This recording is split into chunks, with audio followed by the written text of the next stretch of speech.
hopefully you've been following along. This is the seventh and final project in my garage. It is a 1972 El Camino SS 454. It was found up in northeast Texas in a little bit of a carport on the side of a garage. Not the best situation for it. It does have a lot of rust issues, but it did come with a complete numbers matching drivetrain. So the original LS 454 block, heads, crank, and matching transmission as well. So couldn't resist buying it because of the matching drivetrain. Kind of hard to find with a 48-year-old hot rod. So it was a little bit of a challenge to get some wheels under it, get it on the trailer, and get it back home.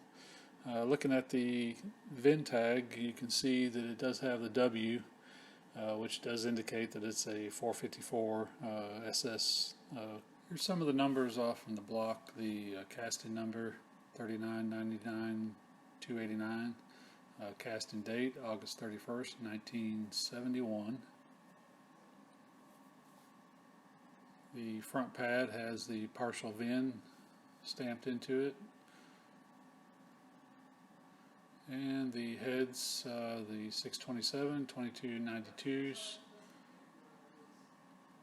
with the casting dates of March 25th, 1972, and April 21st, 1972. Crank is a heavy-duty forged number 7416.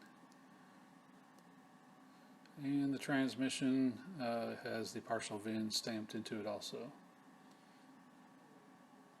Here's a tag that's attached to the transmission. Kind of cool, don't always see those. And then here's the body tag. The L on the body tag shows that it was built in Los Angeles, California. The 704A52 is the black vinyl bench seat. 26 is the Mulsanne blue paint. A is for a white vinyl top, and the 10A is the build date of October. Here's the SS dash with no tachometer, showing 31,982 miles. Here's an example of what the car would look like in its factory colors. This is Daniel Carr's 1972 SS 454 El Camino. And here's a reality of what I have. Definitely is a long way from the previous picture, but it is a car that's definitely worth saving. It's going to need, just about everything as usual. So brakes, suspension, body work, definitely rust to be fixed, interior. And of course, my objective is not to make a show car out of it, to make it into a driver.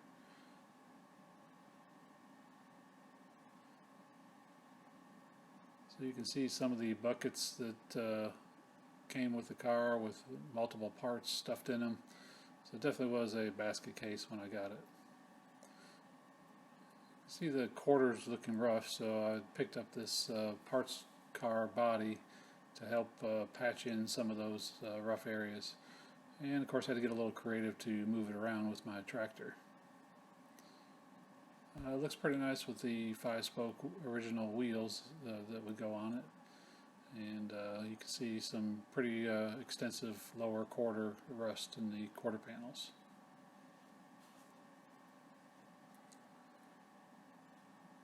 So the parts car body is definitely going to come in handy for fixing a lot of those rough areas. And the previous owner said that it had some type of railings mounted to the bed top, so I'm kind of afraid to sand away the paint up there. I may find lots of other issues in that area. Here's the original Cowl Induction air cleaner. Very hard to come by, especially with the AC therm valve on there. Your aftermarket air cleaners don't come with those.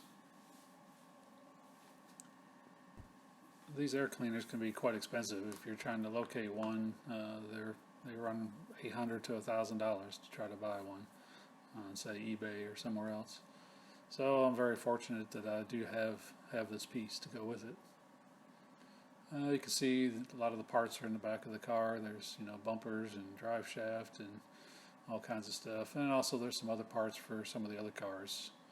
I've got the two front fenders for my '67 Datsun, so that's what's sitting there. They're in primer and ready to be painted. But anyway, back to the El Camino. Passenger side, not much better in the quarter panel. Lots of rust issues. Somebody kind of patched it up down there. Doesn't look like it's going to be an easy fix.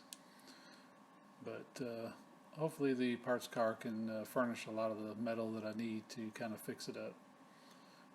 Passenger door was replaced by the previous owner. Said it had some rust issues, so he replaced that door. Interior, you can see the seats are out of it. It needs new floors. It does have the SS dash in there. There is a floor pan up on the top, so that something I could use in this car or in the 71 Sprint. And the inner fenders, actually those are for the Sprint. This 72 actually has good inner metal fenders, so just be cleaning those up and painting those. The hood has a little bit of surface rust on it. Needs definitely good sanding and some skim coating to get it smoothed out. And up here is the Cowl Induction, and I do have all the door and the parts for the Cowl Induction hood, so I can easily put that back together as well. But you can see some of that surface rust is pretty tough in that area. But there's nothing, no holes going through it, so I think it's salvageable. And of course no windshield, but at least the channels are in good shape. And cowl and front fenders are in good shape. So all of the front headlights and all that stuff I have as well.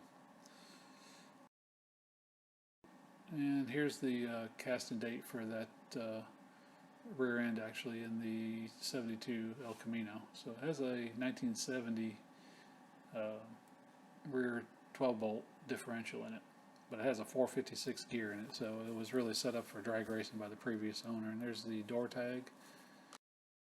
Okay, so I'm going to go on now and show you some of the engines that I have sitting around the shop. So this is a 1970 Ford 429 Cobra Jet with a C6 transmission. I picked up this motor. I have the heads for it also, which is called the Dove heads. Picked this up for the Cougar, 69 Cougar that I have. Could be something that be kind of fun to put into that car for some added performance. Here I have a Pontiac, 1969 Pontiac 400. I got this, it's a running motor, came out of a 1969 Pontiac Executive. I have a 400 transmission that came with that.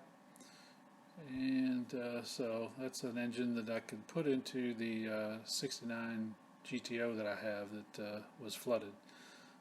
Of course, its motor and transmission are all locked up, so I can at least quickly put that in there. This engine here is another Pontiac. It's a 1972 455 motor. Came out of Bonneville. That's something that I have set aside to put into probably the Custom S Tempest that I have, the 1969 Tempest. So that's why I have this motor sitting here. It's complete, but it does need to be rebuilt. This is something that is really cool, something that's really hard to come by. It is actually a 19, well, it's a 454 Chevrolet 454 396 3512 casting block. So it's a 454 block, has a casting date of D571, so April 5th of 1971. This is actually an LS6 block, and I believe this is something that either came as a warranty block, counter exchange block, or maybe it was for a boat, I'm not sure. Had this cool Edelbrock 427X intake on here. Has the LS6 heads, which are correct for this motor. Casting date on this one is E2 1970. I think that's 1970. But the other one is actually 1971, which is kind of weird. One says 70 and the other says 71. And it has the 4291 heads, so they're high compression screw-in stud heads. So definitely a nice combination. And the front pad here has the CRR suffix code, which is kind of unusual. That's why I think it may be a warranty block. Does not have a partial VIN stamped on it. So it's a 1971 block, but it has a 1970 suffix code. So that I'm not quite sure why that is, but if anybody knows or has any idea why that would be, let me know in your comments. Here's a Pontiac Turbo 400 transmission, and the heads for the dove heads for the Ford 429 motor are sitting here also. So I have lots of different blocks and motors and transmissions sitting around that are set aside for the different projects that I have. I also have another Chevrolet Turbo 400 transmission here to use. This is a 12-bolt Chevelle rear end that actually pulled out of the 69 GTO. It needs to be gone through and rebuilt.